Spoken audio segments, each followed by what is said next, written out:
Hello. अरे तुम अभी तक ऑफिस में हो? मैं कब से तुम्हारा वेट कर रही हूँ। अरे इतनी क्या करतेस तू? वैसे तो तुम मुझे फोन नहीं करती, लेकिन आज बेटा आ रहा है तो 3-3 बार। बस निकल ही रहा हूँ मैं।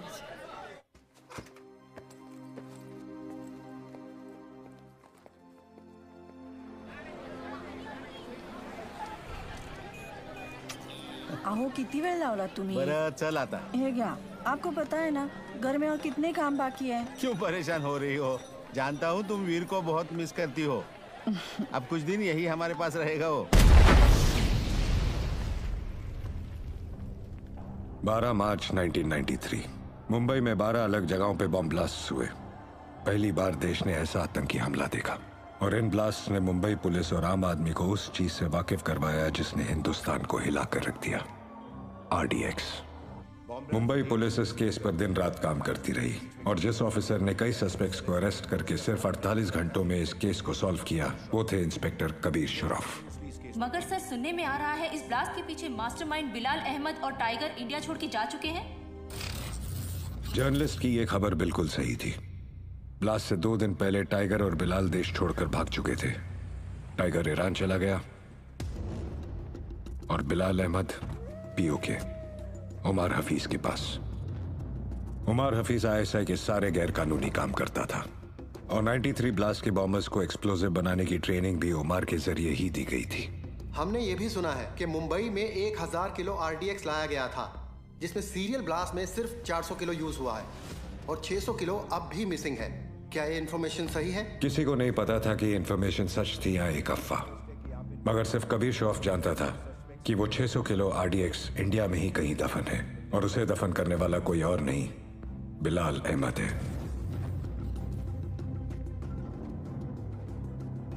बिलाल आज से अब हमारे साथ रहेंगे। 1999 में उमर ने ISI की मदद से टेररिस्ट ऑर्गेनाइजेशन लश्कर की शुरुआत की और बदले में ISI ने उन्हें कारगिल की जंग में इस्तेमाल किया। मगर जंग के दौरान उमर का बड़ा बेटा इमाद हफीज इंडियन आर्मी के हाथों मारा गया।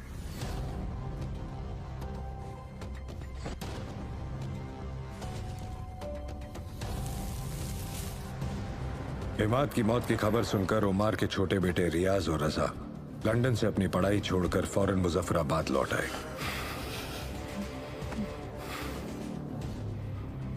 अब हम वापस नहीं जाएंगे।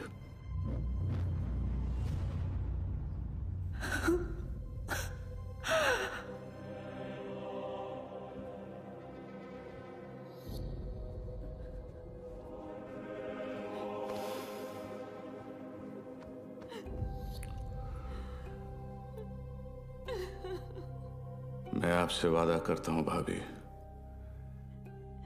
कि सरहद पार कोई भी महफूज नहीं रह पाएगा। एक हफ्ते बाद मोहाली में इंडिया और पाकिस्तान का क्रिकेट मैच है और आप सभी का इंडिया जाने के लिए 2 दिन का वीजा इशू किया जा चुका है। आप सब इंडिया जाएंगे जरूर, पर कभी वापस नहीं लौटेंगे। वहाँ मेरा एक दोस्त है कादर उस्मानी, उसने आप सब के लिए अलग अलग शहर में रहने और काम करने का इंतजाम किया है। थे तो ये सारे पाकिस्तानी, लेकिन इंडिया में हिंदुस्तानी पहचान के साथ आम आदमी की तरह जिंदगी बिता रहे थे। ये हमारे आसपास हर जगह मौजूद थे और कोई भी हो सकते थे। शायद आपकी बिल्डिंग का वॉचमैन या फिर आपके ऑफिस में काम करने वाला एक एम्प्लॉय। इन्हें पहचानना और पकड़ना पुलिस के लिए बहुत मुश्किल था, क्योंकि जब तक इनका कमांडर इन्हें ऑर्डर ना दे तब तक ये किसी को कोई तकलीफ नहीं पहुंचाते थे। आज के बाद आपका सिर्फ एक ही कांटेक्ट होगा, आपका एरिया कमांडर इन चीफ रियाज।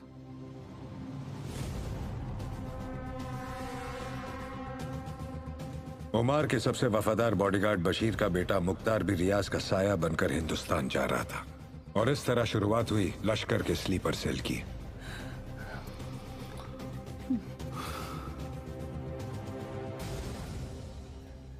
मैंने और रजा चाचू ने अपनी जिंदगी के सबसे बेहतरीन साल लंदन यूनिवर्सिटी में गुजारे हैं।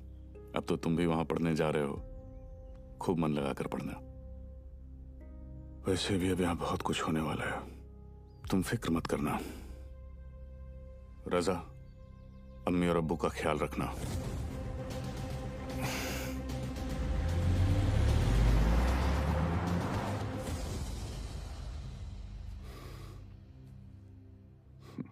क्या सोच रही हो? सोच रही हूँ कि ये सब कब खत्म होगा। ये सोचना चाहिए कि इसकी शुरुआत कहां से हुई। 60 साल पहले कुछ जाहिल और सियासत के लालची लोगों ने मजहब के नाम पर बंटवारा किया। उसकी सजा मिली हम जैसे लोगों को। खानदान को धक्के मारकर अपने घर से, अपने मुल्क से निकाल दिया गया। 5 साल के बच्चे के सामने उसके वालिद का गला काट दिया गया। उसकी अम्मी की छाल ले ली, उसकी बहन के साथ। यहाँ आने के बाद भी लोगों ने उसे सिर्फ एक मुहाजिरी कहा। वो 5 साल का बच्चा मैं था। मगर ये सब करके क्या हासिल होगा? कुर्बानी तो देनी पड़ेगी, वरना हम में और उन सियासतदानों में क्या फर्क।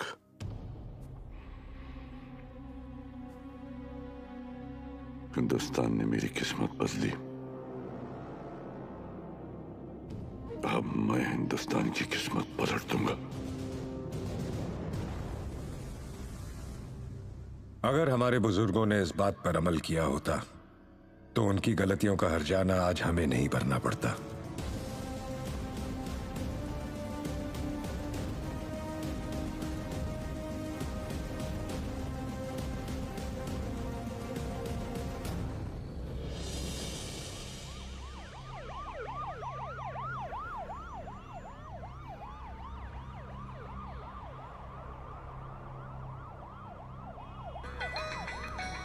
जी कबीर सर। सीएम सर तुम्हारे साथ हैं? हाँ सीएम सर साथ में ही है। फोन दो। Sir joint CP Kabir Shroff. हाँ कबीर। सर 3 घंटे से आपको फोन करने की कोशिश कर रहा हूँ। वो मैं फ्लाइट में था। बोलो क्या काम है? कुछ अर्जेंट बात करनी थी आपसे। अभी मिलने आ सकता हूँ? हाँ actually I am on the way. मैं आ जाता हूँ ATS हेडक्वार्टर्स।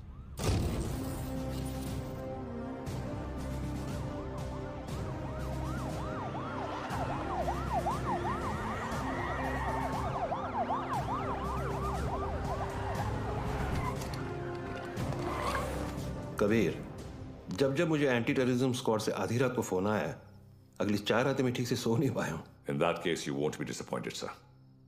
रियाज हफीज का पता चल गया है।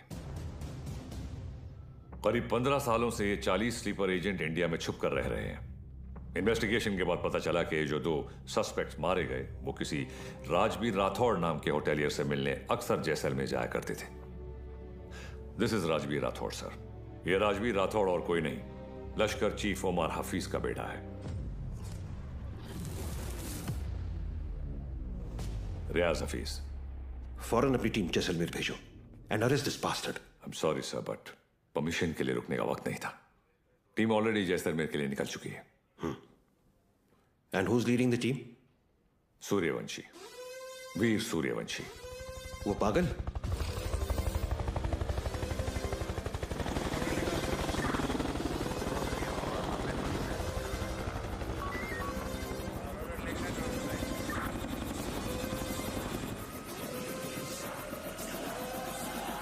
सूर्यवंशी।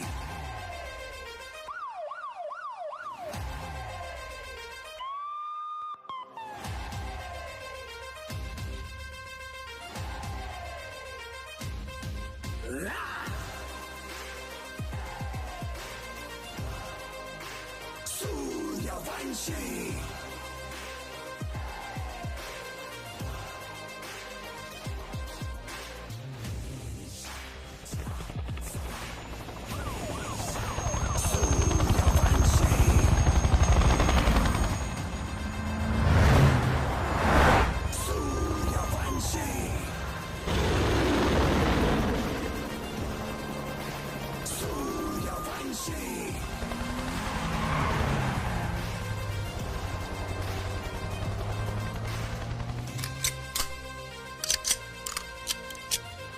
सर।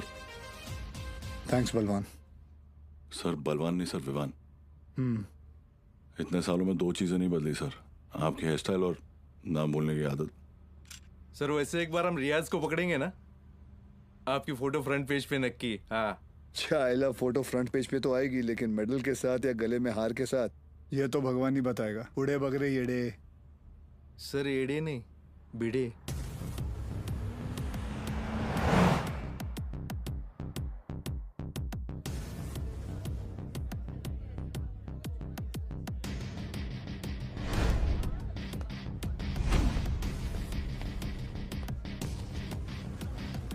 कैश बैंक भेज दिया? जी मैम। आई मस्ट से कि पूरे जैसलमेर में मैंने इतना अच्छा खाना नहीं खाया। Thank you very much. आप यहाँ की ओनर हैं? जी, ये रेस्टोरेंट में और मेरे हस्बैंड चलाते हैं। Oh okay. राजवीर, क्या हुआ? ये कह रही हैं कि इन्हें हमारे रेस्टोरेंट का खाना बहुत पसंद आया। बहुत। Thank you. उम्मीद करता हूँ आप यहाँ दोबारा जरूर आएंगी। जरूर आऊंगी। क्या मैं आप लोगों के साथ एक सेल्फी ले सकती हूँ? Sure. Thank you so much. Thank you.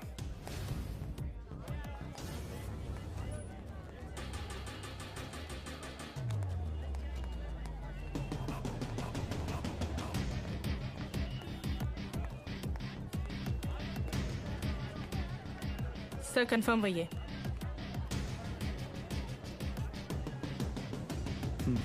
Local police को इतला कर दो। Yes sir.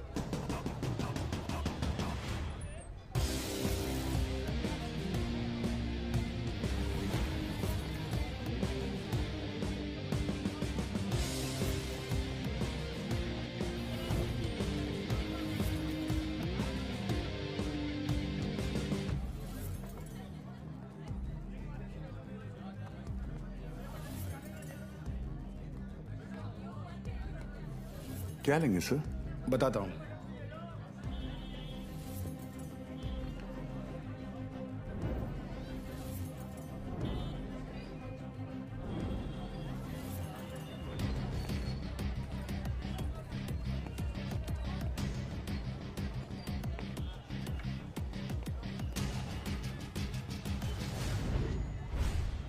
आरपीजी।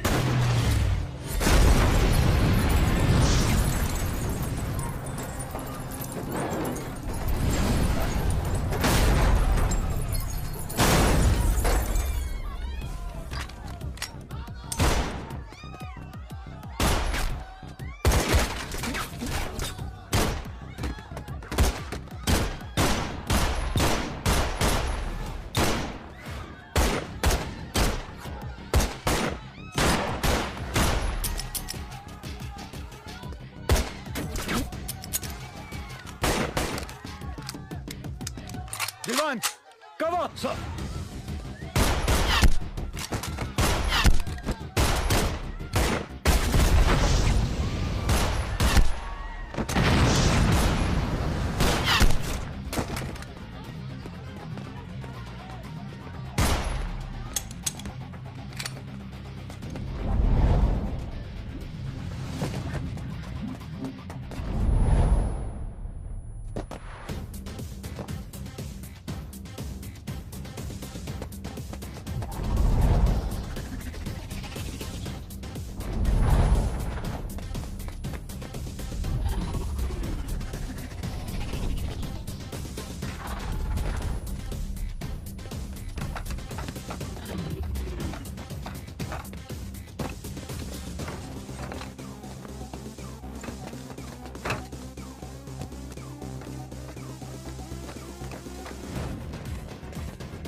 चले मुंबई? हाँ।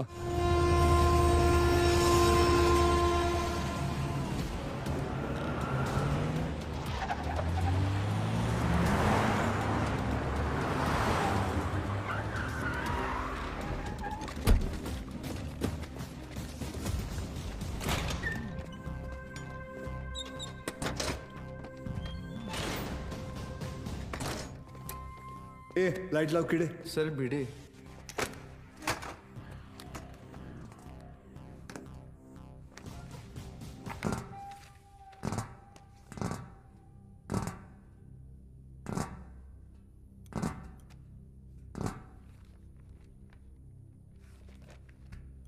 सेंट्रल एजेंसी के हिसाब से तुम लश्कर चीफ उमर हफीज के बेटे हो।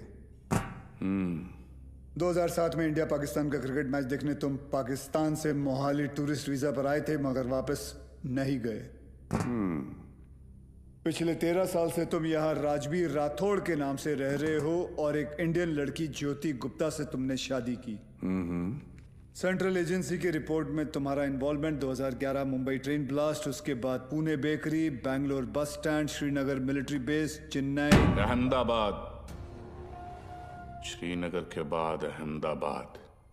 शायद आपकी एजेंसी को पता नहीं, वो ब्लास्ट भी मैंने ही किया था। हमारी इंटेलिजेंस के हिसाब से तुम्हारी तरह 40 लोग और हैं जो लश्कर के स्लीपर सेल बनकर हिंदुस्तान में सालों से रह रहे। अभी उनका वक्त आया नहीं। जब वक्त आएगा तुम्हें उन्हें ढूंढने की जरूरत नहीं पड़ेगी। गांडू, तुझे ढूंढ लिया, तेरे बाकी साथियों को भी ढूंढ लेंगे। क्या मिलता है ये सब करके? आपको क्या मिलता है जब आप अपनी ड्यूटी करते हैं? बस वही, रात को सुकून की नींद आती है, जैसे तब आई थी। ताज 26/11 याद है ना? ज्यादा हीरोगिरी दिखाएगा ना तो तुझे ठोक के इधर ही इस सेफ हाउस के नीचे गाड़ दूंगा। ना यहाँ हिंदुस्तान में किसी को पता चलेगा और ना तेरे बाप को पाकिस्तान में खबर पहुंचेगी।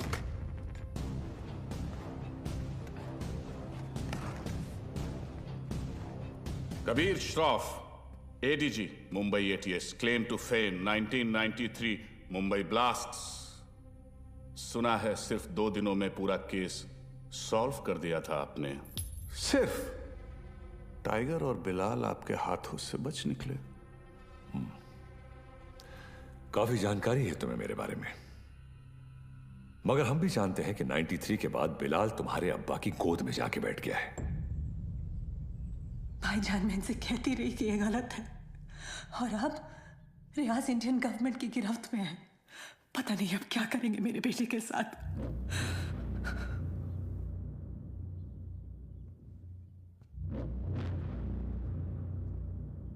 अब्बा, अब रियाज भाईजान को फांसी ही होगी। वो हिंदुस्तानी उन्हें नहीं छोड़ेंगे। हिंदुस्तान की 2 कौड़ी की रस्सी में इतनी ताकत नहीं कि रियाज हफीज को मार सके। उसमें हमारा खून है। सिपाही है वो, मरेगा तो सीने पे गोली खाकर मरेगा। 93 ब्लास्ट केस सॉल्व करने का जितना सेटिस्फैक्शन है ना मुझे, उतना ही रिग्रेट भी कि मैं बिलाल को पकड़ नहीं पाया। सर, मैं 93 को कैसे भूल सकता हूं? उन धमाकों में ही तो मैंने मेरे माँ बाप को खो दिया। और उसका अफसोस मुझसे ज्यादा शायद ही किसी को होगा। देश में पहली बार ऐसे सीरियल ब्लास्ट हुए थे। उन ब्लास्ट में किसी ने अपना कारोबार खो दिया, किसी ने अपना हौसला, तो किसी ने अपने घर वाले। डिपार्टमेंट और मीडिया को ऐसा लगता है कि मैं बिलाल को ट्रैक करने की कोशिश आज भी इसीलिए कर रहा हूं because I want to settle the score. ऐसा नहीं है। 93 में 1 टन RDX आया था, जिसमें से सिर्फ 400 किलो इस्तेमाल हुआ और पूरा का पूरा मुंबई हिल गया। 600 किलो आज भी कहीं दफन है। It could be anyway, Mumbai, Porbandar, Konkan. डर इस बात का है कि ये इंफॉर्मेशन सिर्फ बिलाल के पास है।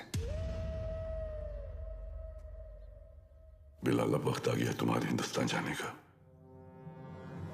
वहां जाकर मुंबई पुलिस के शक को यकीन में बदल दो कि पिछले 27 साल से वो 600 किलो RDX वहीं उन्हीं के जमीन में दफन है। जी भाईजान।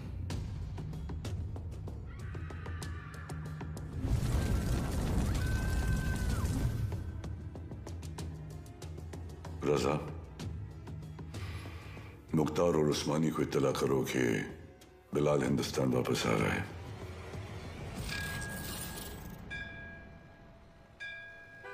विद्या, तुम घर चलो, मैं गैराज बंद करके आता हूँ। रोज की तरह देर मत करना, जल्दी आना। हाँ ठीक है।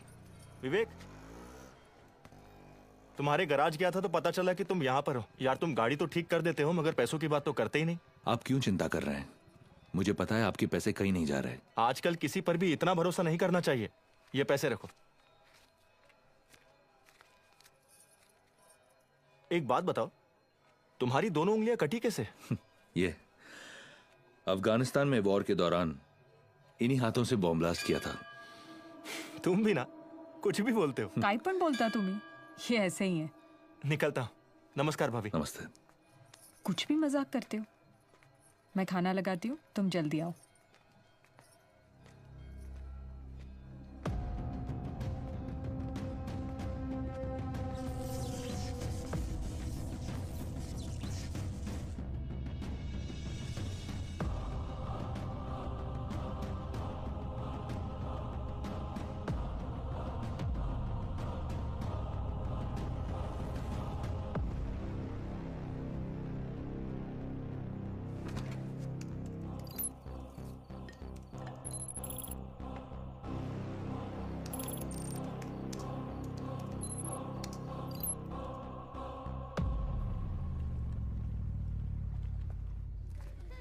Thank you so much sir, आपने मेरा ट्रांसफर अपने डिपार्टमेंट में करवा दिया।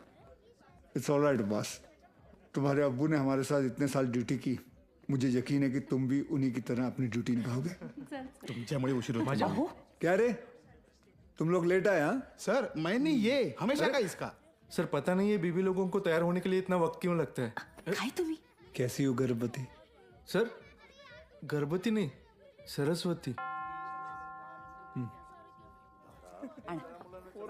सर, आज 1 साल के बाद आप और रिया दीदी आर्यन का बर्थडे एक साथ मना रहे हैं। बहुत खुश होंगे ना? हाँ, खुश हूँ भी नहीं भी। मतलब? रिया हमेशा के लिए ऑस्ट्रेलिया जा रही है आर्यन के साथ। ऑस्ट्रेलिया? सर, उस हादसे को तो 1 साल हो चुका है। आप दोनों कब तक अलग रहेंगे? सर, 2 लोग एक दूसरे से इतने अलग, फिर भी प्यार हुआ, शादी हुई। सर, आप देखिएगा, रिया दीदी एक दिन आपके पास वापस जरूर आएगी।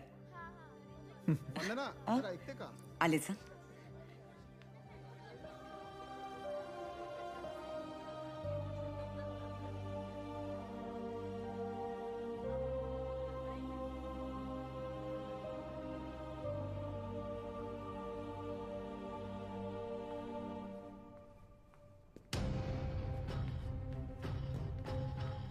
मैम, वो Get the team ready. Okay ma'am.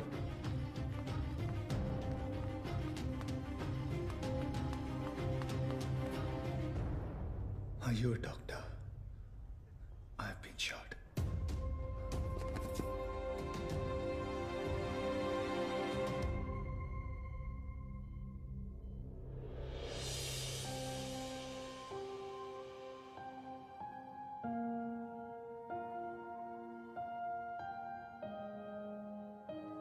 अब कैसा फील कर रहे हो?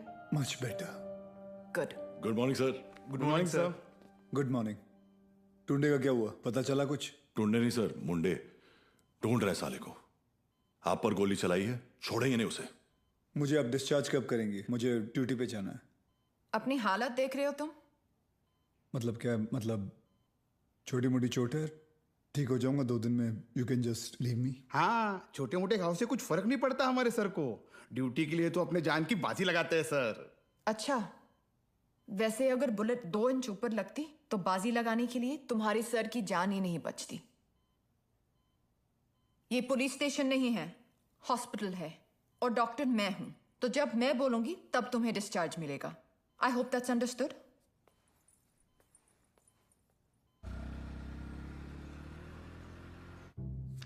सर 2 गोली लगी थी आपको, कुछ भी हो सकता था। कुछ नहीं हुआ ना। अरे सर आपको पता है ये सिद्धिविनायक गई थी चलकर आपके लिए प्रार्थना करने। सर अभी आप जल्दी से ठीक हो जाइए। आपके बिना इनको ड्यूटी पे भेजने में मुझे बहुत डर लगता है। अरे रिमोट सच कहूँ, अगर आप नहीं होते ना, मैं इनको पुलिस की नौकरी नहीं करने देती। अरे बहुत डेयरिंग वाला आदमी है। हाँ सर ये रिमोट कंट्रोल वाला बेड है, एक बार लेट के देखूं क्या? हाँ फैल जा। वो काय करता है तुम्ही? तेल तो अरे ऊपर आ रहा है। अरे पैर ऊपर आ रहा है क्या? ये बघो वहिनी नहीं आ वर दे पाय ले ना। काय म्हणते रे? नको रे वर घे पाय खाली घे। हां वर अरे कैसा फील कर रहे हो? अरे एकदम मस्त। अच्छा, और पेशेंट कौन है? हमारे सर है ना। अच्छा, तो फिर तुम पेशेंट के बेड पे क्या कर रहे हो? उठो उठो यहाँ से। ये क्या हो रहा है? ये क्लब है क्या? And you please get up. ये हॉस्पिटल है, लोग यहाँ ट्रीटमेंट के लिए आते हैं, एंटरटेनमेंट के लिए नहीं। आप भी पुलिस वाली हैं?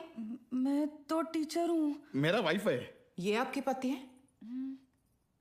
Bad luck. आप ठीक कह रही हैं डॉक्टर। Doctor malaria. मलेरिया नहीं, रिया। डॉक्टर्स तो पेशेंट के साथ इतने प्यार से पेश आते हैं, लेकिन आप हमेशा ऐसे कंफू पांडा बन के क्यों आ जाती हैं? तुम जैसे पेशेंट्स के लिए ऐसा बनना पड़ता है। अगर तुम्हारी एक और कंप्लेंट आई तो मुझसे बुरा कोई नहीं होगा। I think you should be okay. Yeah, I've checked all the reports. The blood test is also normal. And where? तुम यहाँ क्या कर रहे हो? नमस्ते, डांटिए मत। मैं आप ही को ढूंढ रहा था। आपसे कुछ बात करनी है, एकांत में। एक्सक्यूज मी, बहरे हो? Shut up. I'll see you later. खाना खाया तुमने? नहीं, काफी मोटी इडली है। वाह, ये लोग ना आपको खामखा खूसट पकाऊ खड़ूस समझते हैं। हाँ, मैं नहीं, ये। अरे चुप रे। नहीं मैं नहीं। छोड़िए, बैड पीपल। डॉक्टर हरनिया, मैं आपसे बात करना डॉक्टर चाहता हूँ। हरनिया नहीं, रिया। इसी के बारे में बात करना चाहता हूँ। तुम्हें हरनिया है? मुझे हरनिया नहीं है, मुझे नाम भूलने की बीमारी है। मैं रमेश को सुरेश बुलाता हूँ और रमेश को सुरेश। आप हंसिए मत, मुझे दवाई दीजिए प्लीज। 4 लोगों के सामने बहुत बेइज्जती होती है मेरी, अब बर्दाश्त नहीं होता। ऐसी कोई बीमारी नहीं होती है idiot, you are just lazy, इसलिए तुम्हें नाम याद नहीं रहते। मतलब आप ये कहना चाहती है कि मैं पुलिस वाला हूँ लेकिन आलसी हूँ? गलत समझ रही हैं। अब देखिए, मैं यहाँ बैठे बैठे ये देखिए कितनी तेजी से मैं फूल लेके आया हूँ। लीजिए ना, आलसी नहीं हूं मैं।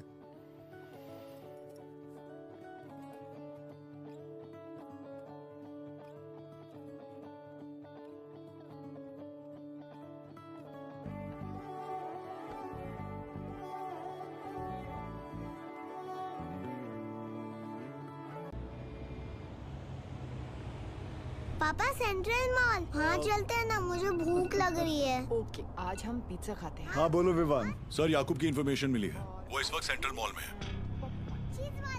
तुम लोगों को यहाँ पहुँचने में कितना वक्त लगेगा? सर, हम रास्ते में हैं, लेकिन कम से कम 20 मिनट लगेंगे। उससे पहले तो मैं पहुँचाऊंगा। Okay sir. क्या हुआ? कुछ नहीं, रूटीन कॉल। रिया, पहले मॉल चले? आर्यन को भी भूख लगी, मुझे भी।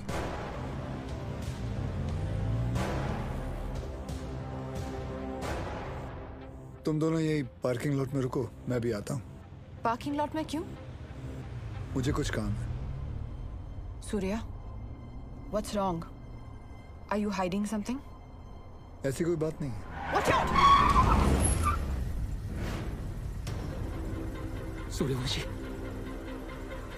पीछे ले, पीछे ले।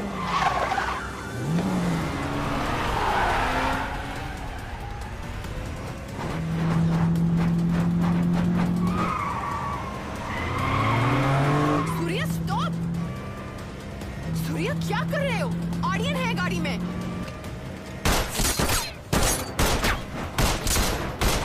तुझे आईचा घोप कुत्र्या।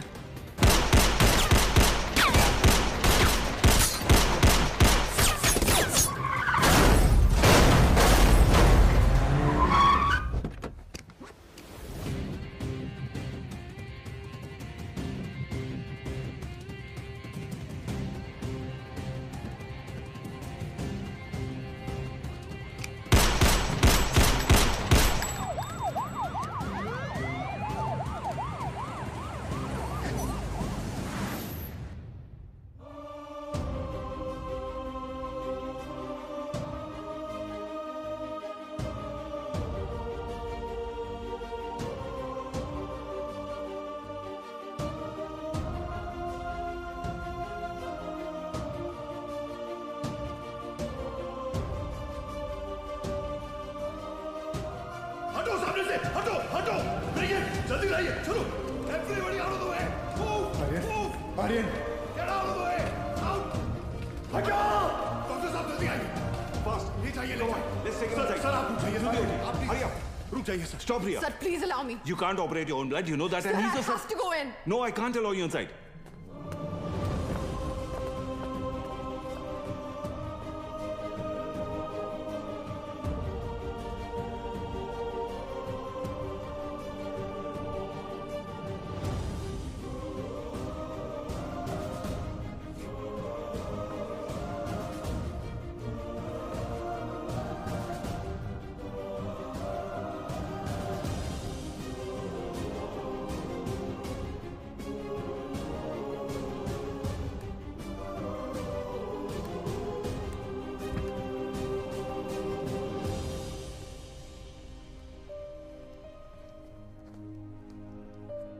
आर्यन अब ठीक है. Luckily the bullet just brushed past him. He's out of danger now. And don't worry. He'll be fine. Thank you. Thank you, doctor.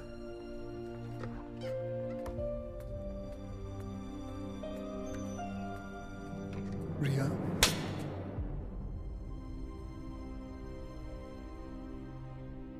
तुम जानते थे कि वहां कितना खतरा है, फिर भी तुम हमें अपने साथ ले गए। आर्यन के बारे में एक बार भी नहीं सोचा? रिया, मैं तुम दोनों को पार्किंग लॉट में छोड़कर अंदर जाने वाला था। मुझे नहीं पता था वो ऐसे अचानक आ जाएंगे। और अगर आज मैं उन्हें नहीं रोकता तो कल हजारों मासूमों की जानें जा सकती थी। तो मेरा बेटा तुम्हारे लिए सिर्फ एक कोलैटरल डैमेज है। शहर में और भी पुलिस ऑफिसर्स अपना काम कर रहे हैं, लेकिन कोई भी ड्यूटी के लिए अपने बच्चे की जान खतरे में नहीं डालता। रिया, ऐसे दोबारा नहीं होगा, आई प्रॉमिस। सूर्या, कल अगर मुझे कुछ हो गया तो वो मेरी किस्मत है, क्योंकि मैंने बिना कुछ सोचे, बिना कुछ समझे तुमसे प्यार किया, शादी की, लेकिन अपने बेटे के साथ मैं ऐसा नहीं होने दे सकती। रिया, पहले जब एक लड़की तुम्हें देखती थी तो सेफ फील करती थी, लेकिन आज जब एक माँ तुम्हें देख रही है तो उससे तुमसे डर लग रहा है। रिया, आज के बाद तुम हमसे दूर रहोगे। ना मुझे तुम्हारी जरूरत है, ना आर्यन को। रिया, तुम्हें पता है तुम क्या कह रही हो? जिंदगी हमें हर रोज एक चॉइस देती है। फर्क बस इतना है कि तुमने अपनी बेटी से बढ़कर अपनी ड्यूटी को चुना, और मैं हमारे रिश्ते से बढ़कर अपने बेटे को चुन रही हूं। रिया, एक बार इसकी बात। सर, आज नहीं।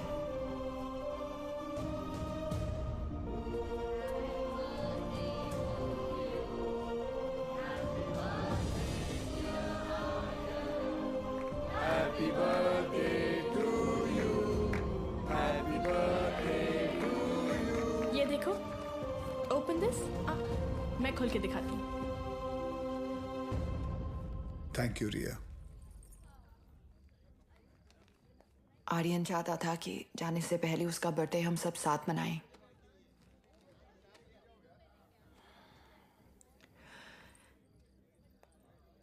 सूर्या, आर्यन को ऑस्ट्रेलिया ले जाने के लिए एम्बेसी में मुझे तुम्हारी कुछ सिग्नेचर्स की जरूरत होगी। तुम जब भी बुलाओगी मैं आ जाऊंगा।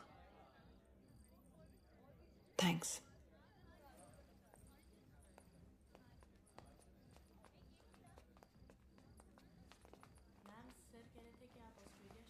पापा, मुझे मम्मा के साथ ऑस्ट्रेलिया नहीं जाना है।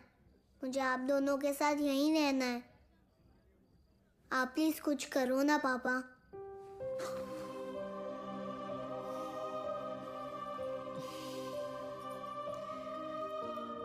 चिड़िया उड़ी, तोता उड़ा। आप दोनों के जाने के बाद सूर्या सर बिल्कुल अकेले पड़ जाएंगे। चीटिंग मत कर। हो गया। तुम्हें लग रहा होगा कि यहाँ मैं विलन हूँ, लेकिन मैं जो भी कर रही हूँ सिर्फ अपने बेटे के लिए कर रही हूँ। तुम्हारा स्कूल कैसा चल रहा है? अच्छा चल रहा है। बोलना। सर, आप एक बार बात करके देखिए ना। आप बोलेंगे तो शायद भाभी मान जाएंगे। प्लीज।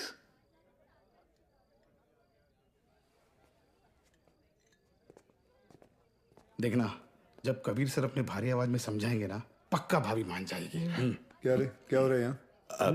सर, वो कबीर सर भाभी से बात करने गए। मैंने सुना तुम ऑस्ट्रेलिया जाना चाहती हो। जी। देखो रिया, शादी जो होती है वो दो लोगों के बीच होती है, एक पुरुष और एक स्त्री के बीच का मिलन। जैसे कि ये जो पिस्टल है, इसके अंदर गोलियां हैं। अब इन दोनों का एक हसीन एक संबंध है, एक जोड़ी है। लेकिन अगर इन दोनों को अलग कर दिया जाए तो दोनों किस काम के? गड़े। कौन भेजा उसको उधर? सर कौन उसने बोला तो मैंने। You understand what I am saying? जी जी बिल्कुल सर, बिल्कुल। क्या ना रिया, अक्सर गुस्से में लिए हुए जो डिसीजन होते हैं वो गलत होते हैं। वाओ, शादी के बारे में आप कितना कुछ जानते हैं। लेकिन हम आज तक आपने शादी क्यों नहीं की?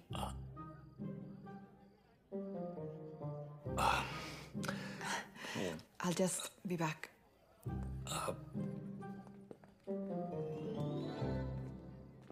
अब इसे क्या बताऊं मैंने शादी क्यों नहीं की।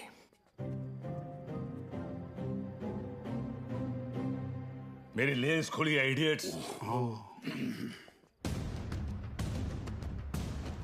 Good morning, gentlemen. This is Mr. Nair from the Intelligence Bureau. Delhi से आया हूं। जाहिर है कोई अच्छी खबर तो नहीं होगी। रियाज हफीज के अरेस्ट होने के ठीक 3 दिन बाद मुजफ्फराबाद में एक मीटिंग हुई। जैसा कि आप लोग जानते हैं, कश्मीर में सेक्शन 370 स्क्रैप होने के बाद लश्कर या किसी भी दूसरे टेररिस्ट ऑर्गेनाइजेशन के लिए हमारे देश में अपने लोगों का घुसपैठ करवाना और आर्म्स एमुनिशंस को भेजना टोटली इम्पॉसिबल हो गया है। इसलिए ये हमारे देश में अब अपने स्लीपर सेल को एक्टिवेट करेंगे। Sir, we are trying our best to track them down. I know Kabir, लेकिन हमारे इंफॉर्मेशन के मुताबिक लश्कर का अगला टारगेट मुंबई होगा। They are planning a bigger attack than Taj 2611। Sir, Lashkar के ट्रांजैक्शंस को ट्रैक करते हुए कुछ और इंफॉर्मेशन एटीएस के हाथ लगी है। Surya. Sir, this is Kadar Usmani. POK में ओमर हफीज के मदरसे में जिन सोर्सेज से फंडिंग जाती है, उन्हीं सोर्सेज से इंडिया बेस्ड नूरे अमन फाउंडेशन में भी फंडिंग आ रही है। और ये उस फाउंडेशन का चेयरमैन है। ये मुंबई से करीब 50 किलोमीटर दूर पड़गा में रहता है। रिलीजियस लीडर और पॉलिटिकली वेल कनेक्टेड भी है, इसलिए बिना किसी कॉन्क्रीट प्रूफ के हम इसे अरेस्ट नहीं कर सकते। पॉलिटिकल इश्यू तो होगा ही, बल्कि कम्युनल वायलेंस का भी खतरा है। सर, आई थिंक एटीएस को कादर उस्मानी को बुलवाकर पूछताछ कर लेनी चाहिए। पॉलिटिकल इश्यूज मुझ पर छोड़ दो, बुलाओ उसे। Right sir.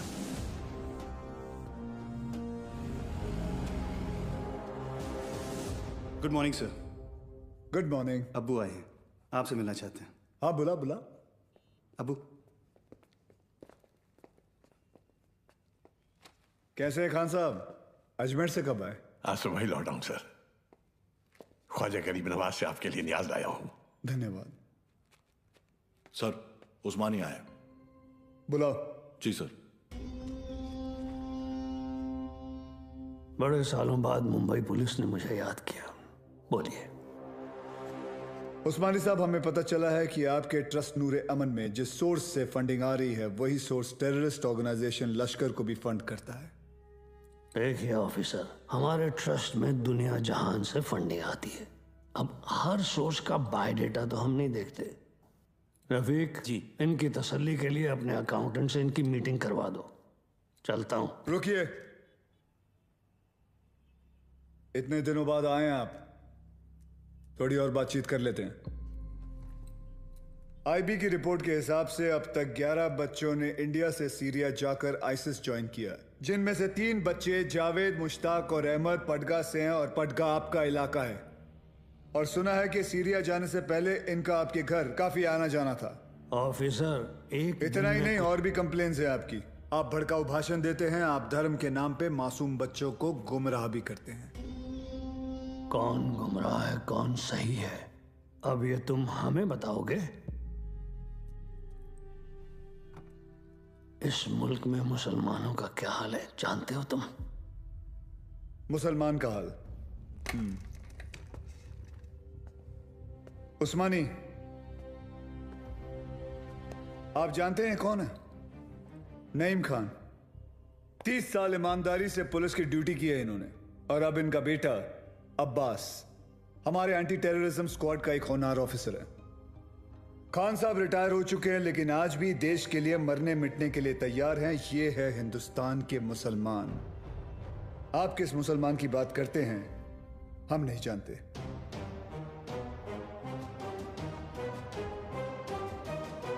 उस्मानी, मुंबई पुलिस पासपोर्ट पे रिलीजन देखकर गोली नहीं चलाती, क्रिमिनल रिकॉर्ड देखकर ठोकती है। तेरे रिकॉर्ड की भी इंक्वायरी चालू है।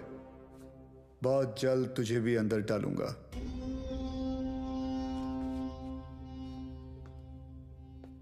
जिस दिन महाराष्ट्र को जलाना हो मुझे अरेस्ट करने आ जाना। खुदा हाफिज। एक कादर बहुत बोलने लगा है।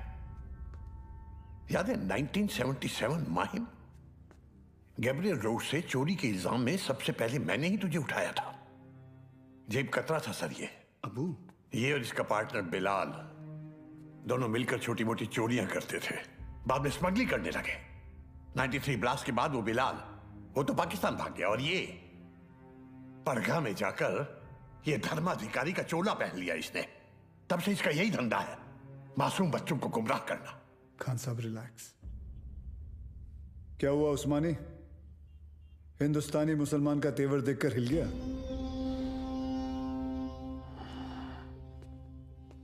उस्मानी,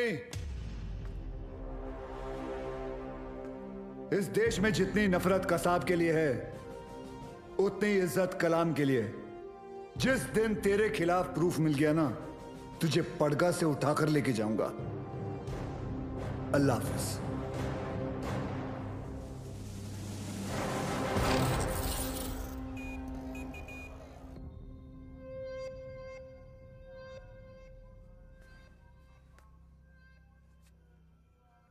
आज जो हुआ वो ठीक नहीं हुआ भाईजान। सूर्यवंशी ने आपके साथ कुछ ज्यादा ही बदतमीजी कर दी। अबू, शिवगढ़ से विवेक आए हैं। बुलाओ। विवेक? कल रात आपके लिए खबर आई है, बिलाल हिंदुस्तान वापस आ रहा है। बिलाल? आपका अजीज दोस्त 27 तारीख को गोवा पहुंचेगा।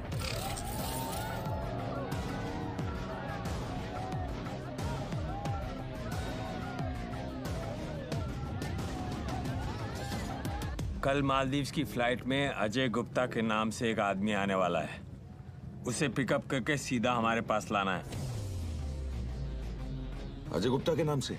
यानी अजय गुप्ता उसका असली नाम नहीं है? जो कह रहा हूं वो कर। 5 लाख मिल जाएंगे। 5 लाख? उस्मानी भाई का कोई खास है क्या? ये जानने की जरूरत नहीं है।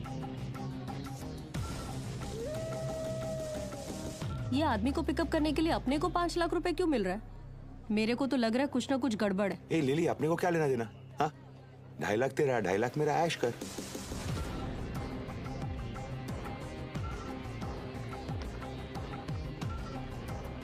Ajay Gupta, myself John Mascarenhas this side, sir. Come this way. Sir ये मेरी पार्टनर है सर, लिली। क्या है ना सर, लड़की साथ में होती है ना तो किसी को डाउट नहीं होता। ये खोलना जल्दी।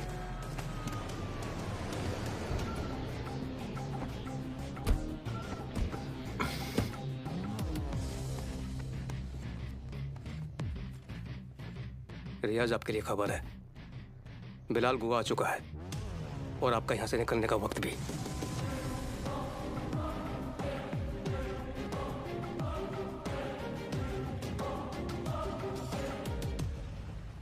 बिलाल, बूढ़ा हो गया तू कादर। तेरा भी तो पेट निकल आया है। कैसे मुख्तार? भाईजान कैसे हैं आप? ठीक हूँ। क्या रफीक, शादी हुई कि नहीं है?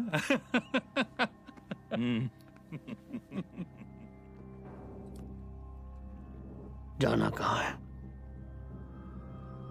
सावंतवाड़ी।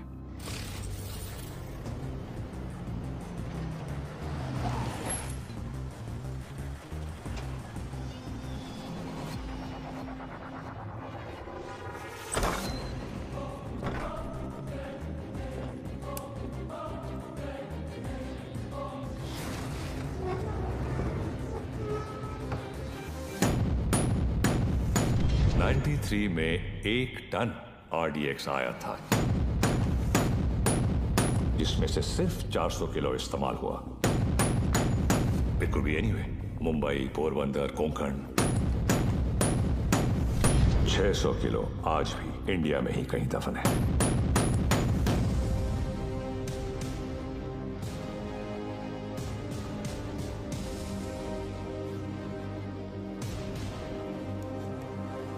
सत्ताईस साल हो गए भाईजान। ये काम करेगा ना? ये RDX है, वर्ल्ड वॉर 2 से इस्तेमाल हो रहा है। सालों साल पानी में रख दो मुख्तार, इसे कुछ नहीं होता है। खैर, जुमे के दिन तुम्हें इसका पता चल ही जाएगा।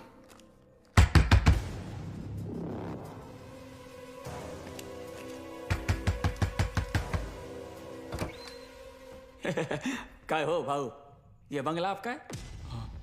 जी। मैं इधर सामने ही रहता है। बंगला बहुत टाइम से बंद था, बहुत सालों के बाद आए। नहीं कधी बघितलं नाही तुम्हाला? नाव काय? माझं नाव आत्माराम आहे। इधर रहने को आया? अच्छा है। अंदर से देखो। मतलब घर में काम चल रहा है, कल मतलब ऐसा थोड़ा सा। हाँ, भागो। कल। भाऊ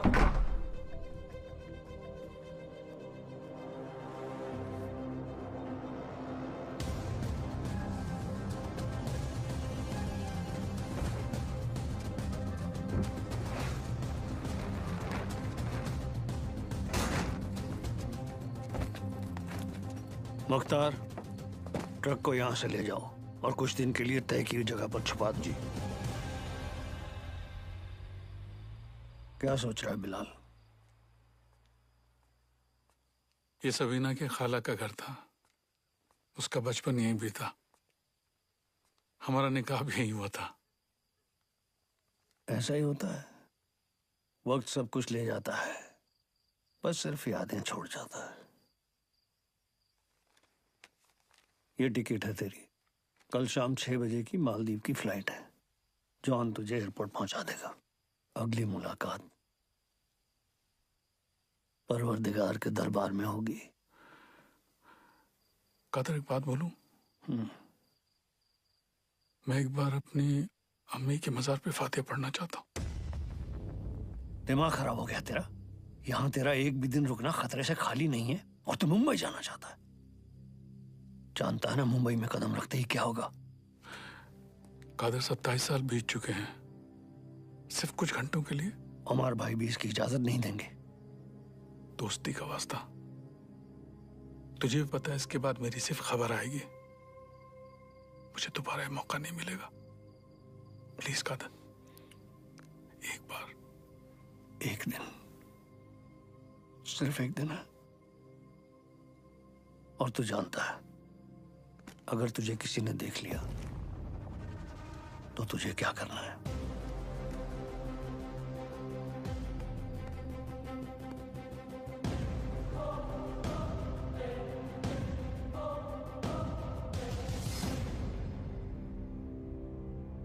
शहर कितना बदल चुका है। बहुत टाइम के बाद आए क्या साहब? 93 के बाद आ जाए।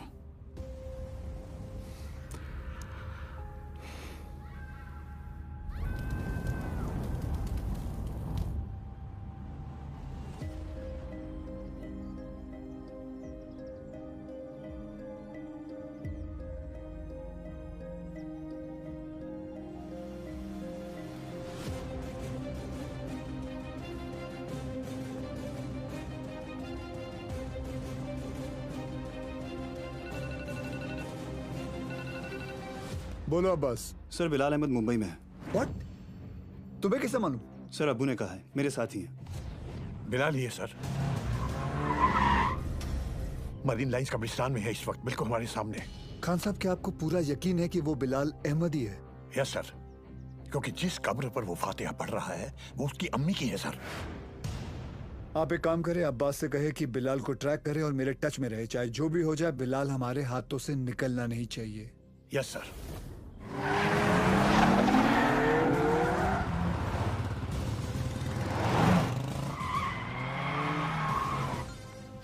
बोलो Surya. Sir, Bilal Ahmed is in Mumbai.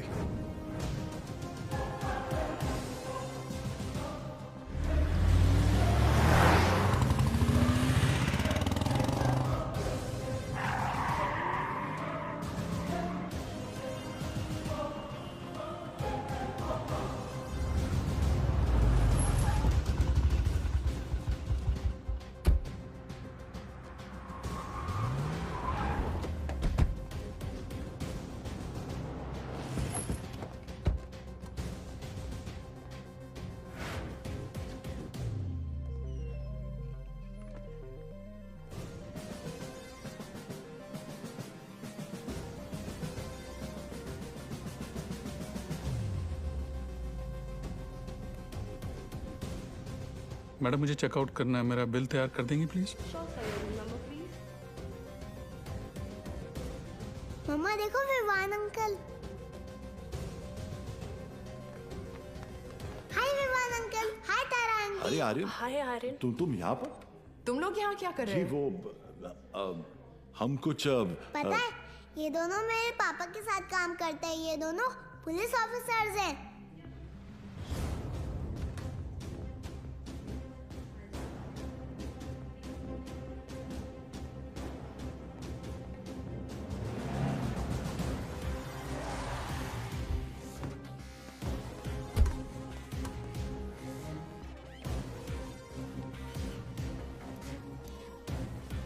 देखो पापा भी आ गए।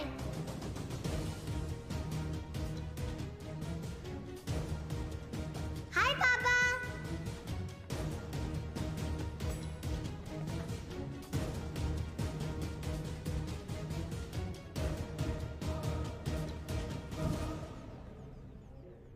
बच्चों को लेके जाओ यहाँ से।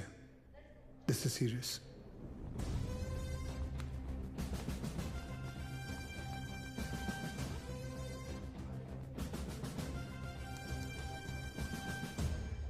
दोन जण पायऱ्यांवर, दोन जण एंट्रीवर आणि बाकी तिघं माझ्या बरोबर या।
बिलाल ये सब करने की जरूरत नहीं है।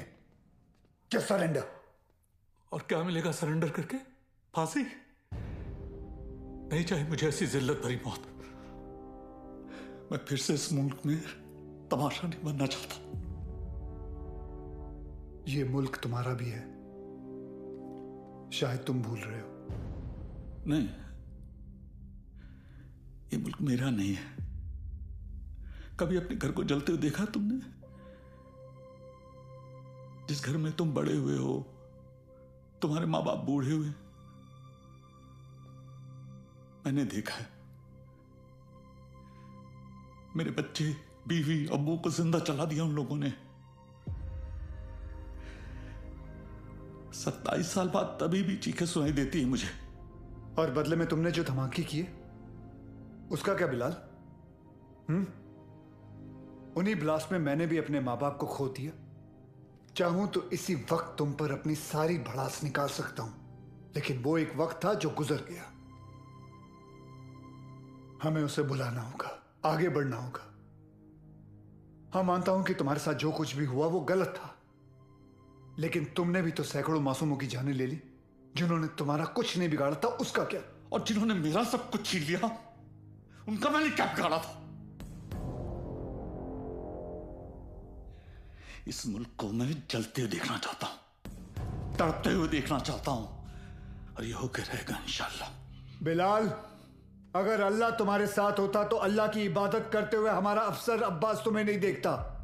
और अल्लाह तो छोड़ो, अगर तुम्हें लगता है कि जो तुमने किया वो सही था, तो तुम्हारी अम्मी तुम्हारे साथ सरहद पार चली जाती। लेकिन वो नहीं गई, क्योंकि वो जानती थी कि उनके बेटे ने जो किया वो गलत किया है। जानते हो तुम्हारे अम्मी के जनाजे पर कितनी भीड़ थी? भीड़ इसलिए नहीं थी क्योंकि वो तुम्हारी अम्मी थी, भीड़ इसलिए थी क्योंकि उन्होंने तुम्हारा साथ नहीं दिया।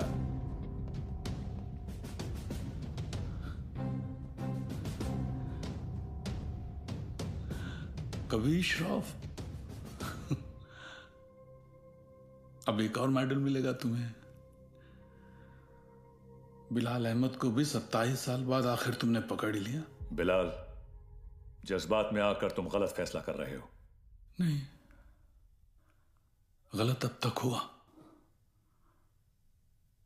अब सही होगा। एक एहसान करना मुझ पे, मुझे मेरी अम्मी की कब्र के बगल में दफनाना।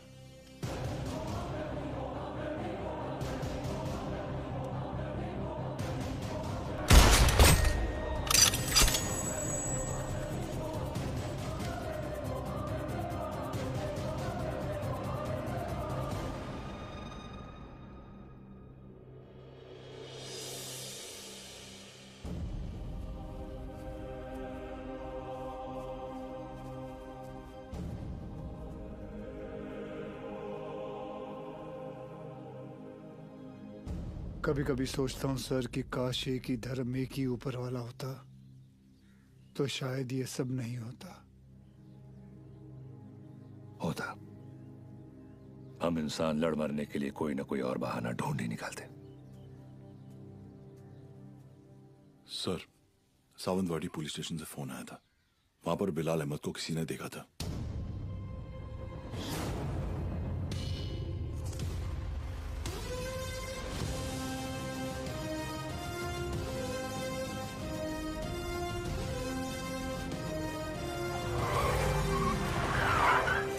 क्या बात कर रहे साहब, एकदम 100% पक्का है साहब, वही आदमी है। मैं टीवी पे देखा उसको। क्या हलाल अहमद? बिलाल अहमद। हाँ साहब वही। मेरे को लगता है अंदर और भी लोग रहेंगे। मैं जैसे ही अंदर जाने का ऐसा साहब प्रयत्न किया ना मैं, तो मेरे को ऐसा ब्लॉक किया। कितने लोग थे वहाँ?